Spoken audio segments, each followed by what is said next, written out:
What if I told you that in 1759, a 34-year-old Irishman walked into a meeting and convinced someone to give him a 9,000-year lease for just £45 a year? That's not 90 years, or 900 years, but 9,000 years. This lease is still active today, and it created one of the world's most recognizable brands worth over $3 billion. Meet Arthur Guinness, the man who turned an abandoned, crumbling brewery into a global empire that spans continents and generations. Picture this. It's December 31st, 1759. Dublin is in financial crisis. Properties are dirt cheap, and most entrepreneurs are running for the hills. But Arthur? He sees opportunity where others see disaster. He walks into St. James's Gate, looks at this run-down, 4-acre brewery that the Rainsford family had abandoned, and makes the boldest business decision in history. The property owner wanted £100 deposit and £45 annual rent.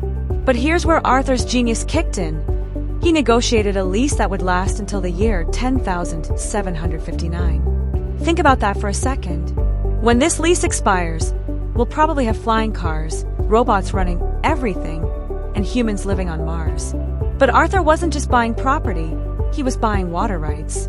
And in the brewing business, water is liquid gold.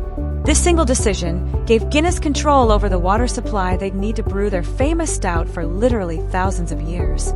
Here's what's mind-blowing. Arthur had 21 children with his wife Olivia, though only 10 survived to adulthood.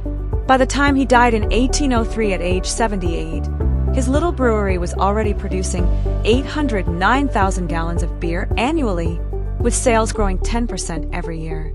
But the Guinness story gets even wilder. His descendants didn't just brew beer, they built an empire. The family became politicians, philanthropists, and some of the richest people in Ireland.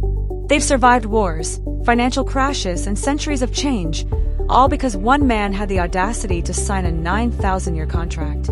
Today, Netflix just released House of Guinness, showing the dark secrets and scandals behind this brewing dynasty.